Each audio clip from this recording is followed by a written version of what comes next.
Shalom Bapak Ibu dan Saudara-saudara yang kekasih di dalam Tuhan Yesus Kristus. Kita bertemu lagi di dalam renungan firman Tuhan pada hari ini bersama saya Guru Injil Atongai Hia.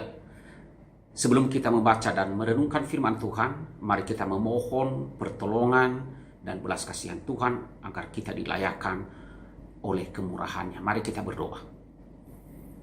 Tuhan Allah Bapa kami yang bertata dalam kerajaan sorga, kami bersyukur kepadamu ya Tuhan, untuk seluruh hidup kami dan pemeliharaan-Mu hari lebih lepas sehari kami boleh melewati oleh karena ada Tuhan yang terus menopang kami.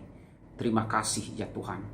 Tolonglah kami pada hari ini, kami akan merenungkan firman-Mu. Kami mohon kasihanilah kami dan layakkanlah kami di hadapan-Mu ya Tuhan. Dan berkatilah agar hati kami dengan pertolongan Roh-Mu yang kudus siap menerima firman Tuhan dan juga dimampukan untuk mengerti serta mampu untuk melakukannya. Terima kasih ya Tuhan, kami berdoa, kami berserah di dalam nama Tuhan Yesus. Amin. Bapak Ibu dan Saudara-saudara yang kekasih di dalam Tuhan Yesus Kristus, firman Tuhan yang akan kita renungkan pada hari ini, saya ambil di dalam Mazmur 121, ayat 1 sampai dengan ayatnya yang ke-8. Firman Tuhan berbunyi demikian. Nyanyian ziarah. Aku melayangkan mataku ke gunung-gunung. Dari manakah akan datang pertolonganku? Pertolonganku ialah dari Tuhan yang menjadikan langit dan bumi. Ia takkan membiarkan kakimu goyah, penjagamu tidak akan terlelap. Sesungguhnya tidak terlelap dan tidak tertidur penjaga Israel. Tuhanlah penjagamu, Tuhanlah naunganmu di sebelah tangan kananmu. Matahari tidak menyakiti engkau pada waktu siang atau bulan pada waktu malam. Tuhan akan menjaga engkau terhadap segala kecelakaan. Ia akan menjaga nyawamu. Tuhan akan menjaga keluar masukmu dari sekarang sampai selama-lamanya. Amin. Nah, saudara-saudara yang kekasih dalam Tuhan Yesus Kristus, firman Tuhan saya memberikan judul pada hari ini di dalam ayatnya yang kedua. Pertolonganku ialah dari Tuhan yang menjadikan langit dan bumi. Nah, saudara, ini adalah firman Tuhan yang mengajarkan kita bagaimana kita dapat hidup berkemenangan atas berbagai masalah kehidupan. Nah, di dalam Mazmur 121 ini, pemazmur mengatakan, aku melayangkan mataku ke gunung-gunung, dari manakah akan datang pertolonganku? Nah saudara, pertanyaannya bagi kita adalah, mengapa pemazmur melihat ke gunung-gunung, lalu ia berbicara tentang pertolongan? Nah saudara, gunung-gunung yang dimaksudkan di sini ialah bukit-bukit Sion, di mana di balik perbukitan itu terletak kota Yerusalem. Seorang yang mau ke Yerusalem pasti akan melewati bukit-bukit Sion. Padahal jalanan di perbukitan itu tidak aman. Seringkali terjadi perampokan. Maka saat pemazmur melayangkan matanya ke perbukitan Sion, ia lalu bertanya-tanya di dalam hatinya tentang pertolongan, yaitu pertolongan bagi dirinya dan bagi orang-orang Israel yang pergi atau berziarah ke kota Yerusalem atau ke bait Allah. Nah, di dalam Ulangan 16 ayat 16 dicatat di sana bahwa paling sedikit saudara, orang-orang Israel 3 kali setahun mereka ziarah ke Yerusalem, yaitu pada hari raya roti tidak beragi dan hari raya 7 minggu dan hari raya pondok daun. Nah, saudara-saudara yang kekasih dalam Tuhan, dari manakah pertolongan bagi diri pemazmur? Pemazmur menyimpulkan bahwa pertolonganku ialah dari Tuhan yang menjadikan langit dan bumi. Ya, semua orang percaya dapat dikatakan sebagai para peziarah juga. Dimulai pada saat kita percaya kepada Tuhan Yesus Kristus sebagai Tuhan dan Juru Selamat kita. Ya, kita berziarah ke kota Yerusalem baru. Di dalam perjalanan hidup kita ke Yerusalem sorgawi ini, kita juga akan melewati bukit-bukit pencobaan, gunung-gunung kesulitan. Ya, saat kita melewati pencobaan dan kesulitan hidup, kita juga menghadapi berbagai ancaman, yaitu bisa ancaman perampokan yang akan membuat kita jauh dari Tuhan, kehilangan sukacita, dan hidup kita menjadi sia-sia. Nah saudara, di tengah situasi seperti ini, kita bersyukur. Karena apa saudara? Kita punya Allah yang tanpa tandingan, Allah yang lebih besar daripada gunung-gunung pencobaan, gunung-gunung kesulitan hidup kita. Seperti pemazmur, kita juga dapat yakin dan berkata bahwa pertolonganku ialah dari Tuhan yang menjadikan langit dan bumi. Atau seperti juga yang dikatakan oleh Rasul Paulus, ia berkata demikian di dalam Filipi 4 ayat 13, segala perkara dapat kutanggung di dalam Dia, yaitu Yesus, yang memberi kekuatan padaku. Saudara, jadi inti berita dari Mazmur ini adalah di tengah berbagai kesulitan hidup, setiap orang yang percaya kepada Tuhan Yesus dapat hidup berkemenangan. Karena apa? Mengandalkan Tuhan, mengandalkan pertolongan Tuhan yang kita kenal di dalam Yesus Kristus. Nah, berdasarkan itu saudara, berdasarkan Mazmur 121 ini, kita melihat beberapa alasan mengapa pertolongan Tuhan menjadi jaminan bagi kita. Yang pertama saudara, adalah Tuhan itu aktif menjaga umatnya. Tuhan aktif menjaga umatnya.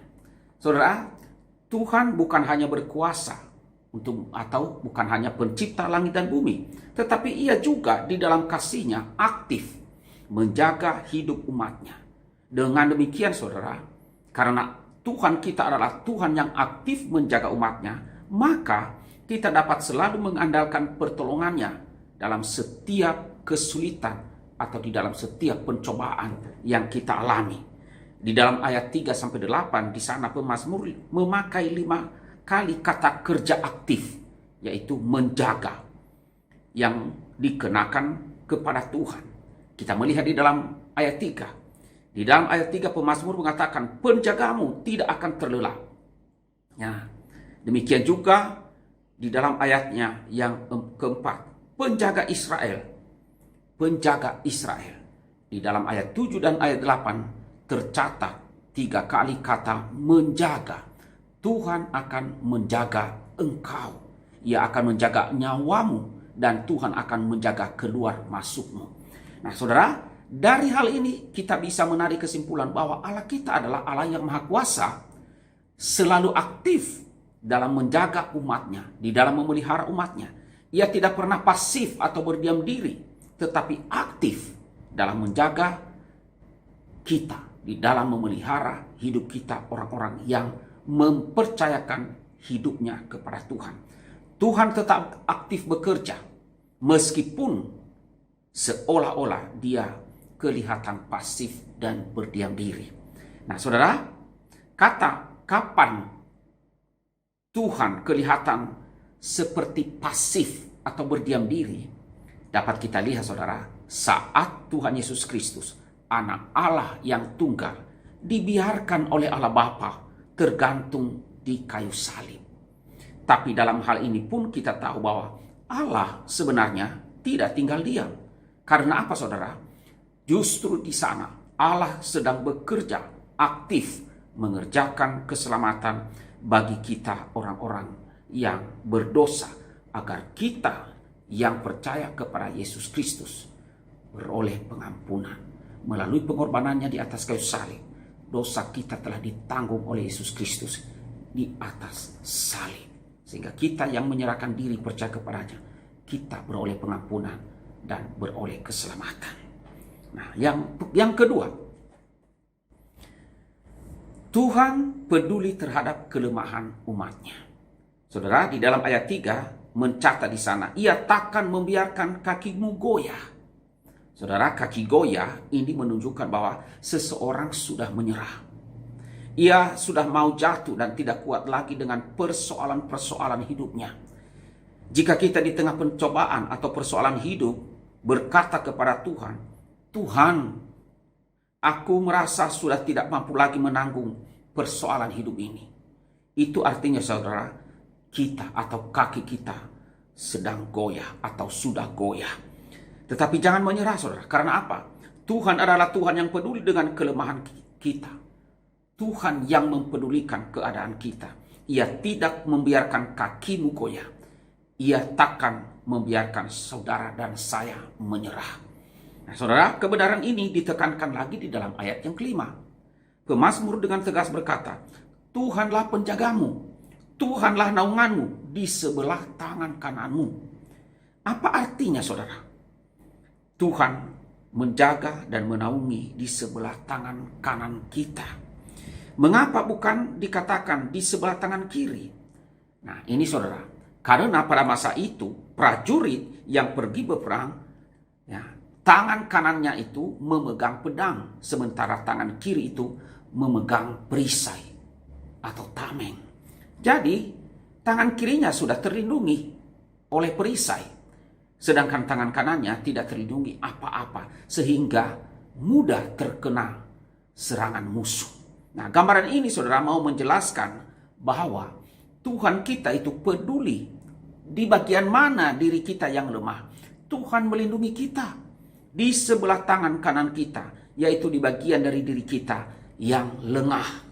Nah, saudara, atau yang lemah. Nah, saudara-saudaraku yang kasih dalam Tuhan, inilah yang menjadi kekuatan bagi kita, keyakinan bagi kita bahwa Ia akan tetap melindungi setiap kita. Kemudian yang ketiga saudara, Tuhan menjaga kita selama-lamanya. Tuhan menjaga kita bukan hanya saat kita pada masa-masa baik-baik saja, tapi juga masa yang akan datang, bahkan sampai selama-lamanya. Kebenaran ini dapat kita lihat dari beberapa ayat di Mazmur 121 ini. Perhatikan ayatnya ketiga dan ayat yang keempat, ada kata kerja menjaga. Itu dalam bentuk present tense. Ia yang menjaga engkau. Ia yang menjaga Israel. Nah, tetapi uniknya saudara, di dalam ayatnya yang ketujuh di sana dikatakan, ayat 7 dan 8, di sana dikatakan kata kerja menjaga dipakai oleh pemazmur menjadi Tuhan akan menjaga engkau. Ia akan menjaga nyawamu. Tuhan akan menjaga keluar masukmu. Itu adalah untuk masa yang akan datang. Ini menunjukkan bahwa Tuhan bukan hanya menjaga kita saat ini, tapi juga hingga masa depan kita, bahkan sampai pada kekekalan. Ayat 3 dan 4 disebutkan Tuhan itu sebagai pribadi yang menjaga kita, yang tidak pernah tidur. Penjagamu tidak akan terlelap. Sesungguhnya tidak terlelap dan tidak tertidur penjaga Israel. Nah, ini sekali lagi saudara menunjukkan bahwa Tuhan kita, Allah kita, menjaga kita terus-menerus. Ia menjaga dan memelihara kita 24 jam sehari dan 7 hari seminggu dan seterusnya. Di dalam ayat yang ke-6 saudara, penjagaan Tuhan terhadap kita dikatakan akan membuat matahari tidak menyakiti engkau pada waktu siang atau bulan pada waktu malam. Nah, ayat ini mengajarkan bahwa penjagaan Tuhan itu bagi kita supaya kita terluput dari mara bahaya yang berlangsung terus-menerus baik siang maupun malam. Nah, saudara-saudaraku yang kekasih dalam Tuhan, inilah yang menjadi penghiburan dan keyakinan bagi setiap kita. Saudara, di dalam Ibrani 13 ayat 8 mengatakan Yesus Kristus tetap sama, baik kemarin maupun hari ini dan sampai selama-lamanya. Yesus Kristus adalah Tuhan yang selalu menjaga setiap kita umatnya saat ini, masa depan, dan sampai selama-lamanya. Nah, saudara, itu yang ketiga. Dan karena itu saudara, di dalam pergumulan hidup kita dalam dunia ini, ingat bahwa apapun pergumulan hidup kita dapat hidup berkemenangan jika kita bersandar kepada Tuhan, bahwa hanya pada Dia ada pertolongan di dalam Tuhan Yesus Kristus. Karena apa saudara? Dia adalah Allah yang tanpa tandingan. Dia adalah Tuhan yang Maha Kuasa. Ia aktif menjaga hidup kita. Dia adalah Tuhan yang peduli terhadap kelemahan-kelemahan kita. Dan dia adalah Tuhan yang menjaga kita sampai selama-lamanya. Kiranya melalui dengan renungan firman Tuhan pada hari ini, iman kita semakin dikuatkan dan diteguhkan. Dan kita semakin mempercayakan hidup kita kepada Tuhan. Dan apapun yang sedang kita hadapi, persoalan kehidupan, sesulit apapun, ingat bahwa pertolonganku ialah dari Tuhan yang menjadikan langit dan bumi. Amin. Mari kita berdoa. Tuhan Allah Bapa kami yang bertahta dalam kerajaan sorga, kami bersyukur kepadamu ya Tuhan, jikalau pada hari ini oleh kemurahan hati Tuhan kami dapat merenungkan firman, dan melalui firman-Mu Engkau sekali lagi meyakinkan akan pertolongan-Mu bagi kami ya Tuhan, dalam menjalani hidup kami dalam dunia ini, hidup yang penuh dengan persoalan dan kesulitan hidup. Tetapi melalui firman Tuhan, hari ini kami dikuatkan bahwa dalam menghadapi dan menjalani hidup yang penuh persoalan dan kesulitan, pertolongan kami adalah dari Tuhan. Yang menjadi andalan kami satu-satunya adalah Tuhan, pencipta langit dan bumi.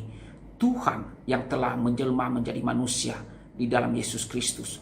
Tuhan dan Juru Selamat kami. Tuhan, terima kasih. Biarlah kiranya Engkau memampukan agar iman kami dapat melihat bahwa ada Engkau menjaga kami dan memelihara kami di saat-saat kami susah dan sulit. Kami percaya akan firman-Mu, karena itu tolonglah agar kami tetap setia kepadamu. Berkatilah seluruh jemaat pada hari ini ya Tuhan.